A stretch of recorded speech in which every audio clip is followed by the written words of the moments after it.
Hey everyone, and welcome back to the channel.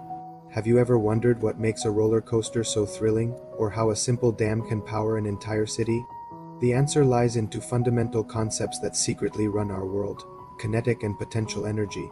Today we are going to demystify these hidden forces and show you how they are at play all around you, every single day. So buckle up, because we're about to take a ride through the physics of motion and storage. Let's start with the basics. What exactly are kinetic and potential energy? Think of it this way: potential energy is the what-if energy. It's stored energy, just waiting for its moment to shine. Imagine a book sitting on a high shelf. It's not moving, but it has the potential to fall. That stored energy, due to its position in a gravitational field, is called gravitational potential energy. Another great example is a stretched rubber band. It's holding on to energy, ready to snap back. That's elastic potential energy. And the food you eat?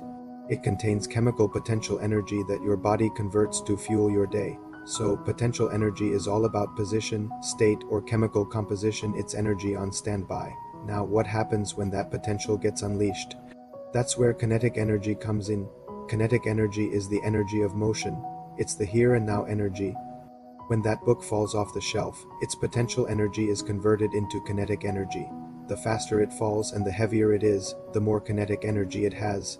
Think of a speeding car on the highway, a flowing river, or even the wind turning a turbine.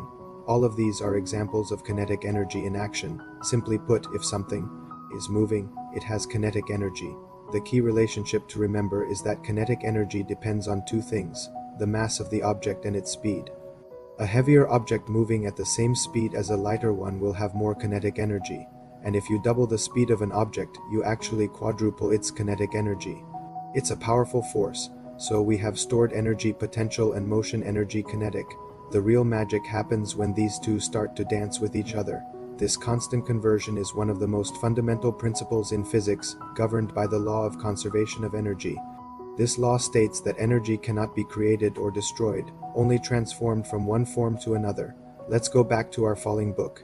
As it sits on the shelf, it has maximum potential energy and zero kinetic energy. The moment it starts to fall, its height decreases, so its potential energy starts to drop. But where does that energy go? It transforms into kinetic energy, causing the book to speed up. Just before it hits the ground, it has reached its maximum speed, meaning it has maximum kinetic energy and almost zero potential energy. The energy was simply converted from one type to another. The perfect, real-world example of this energy conversion is the roller coaster.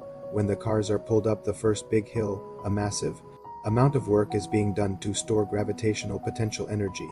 At the very peak of that hill, the coaster is momentarily still, loaded with potential energy.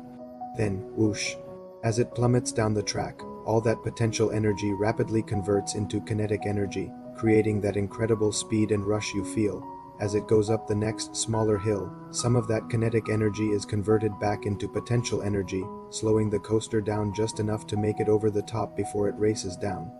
Again, in an ideal, frictionless world, this back-and-forth conversion between potential and kinetic energy would allow the coaster to run forever. The total amount of this energy, the sum of its kinetic and potential energy, is called its mechanical energy. In a closed system, this mechanical energy remains constant. Of course, in the real world, things aren't quite that perfect. If you've ever ridden a roller coaster, you know it eventually slows down and stops. Why? Because of forces like air resistance and friction. These forces cause some of the mechanical energy to be lost from the system, but it's not truly lost. It's converted into other forms of energy, primarily heat and sound. You can hear the roar of the coaster on the tracks and feel the warmth from the friction of the wheels. So, while the mechanical energy of the coaster decreases, the total energy of the universe remains constant, perfectly obeying the first law of thermodynamics. Now let's talk about collisions. What happens when moving objects with kinetic energy smash into each other? This is where things get really interesting. When objects collide, kinetic energy is transferred. Think about a game of pool. When the cue ball, full of kinetic energy, hits a stationary ball, it transfers some of its energy, setting the other ball in motion. In a perfect theoretical collision known as an elastic collision, the total kinetic energy of the system is conserved. It's just redistributed among the balls. The collision of gas molecules is a good approximation of this. However, most collisions in our everyday world are inelastic. In an inelastic collision, some of the kinetic energy is converted into other forms, like heat, sound, or deformation of the objects. When two cars crash, for example, you hear a loud noise and see the metal bend and crumple. That noise and that bending of metal required energy, and that energy came from the kinetic energy the cars had before the impact. So the total kinetic energy after the collision is less than it was before. But one thing that is always conserved in all collisions, whether elastic or inelastic, is momentum. While energy can change form, the total momentum of the system before and after the collision remains the same. It's important to note that potential energy isn't directly transferred in a collision. It's a property of an object's position or state, and it's the conversion from potential to kinetic that gives an object the energy to collide in the first place. Understanding the relationship between kinetic and potential energy isn't just for passing a physics test. It's crucial for innovation and engineering. Engineers use these principles to design more efficient cars, safer roller coasters, and powerful hydroelectric dams. By calculating how much potential energy is stored in the water behind a dam, they can determine how much kinetic energy will be generated by the flowing water, and ultimately, how much electricity can be produced. It helps us understand everything from the swing of a pendulum to the orbit of the planets. These aren't just abstract concepts.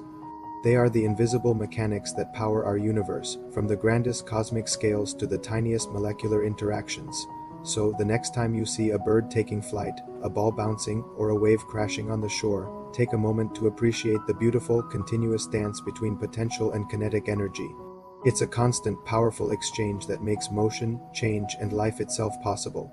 The world is full of stored potential just waiting to be set in motion. Thank you so much for joining me on this energy adventure today. I hope this helps you see the world in a whole new, dynamic way.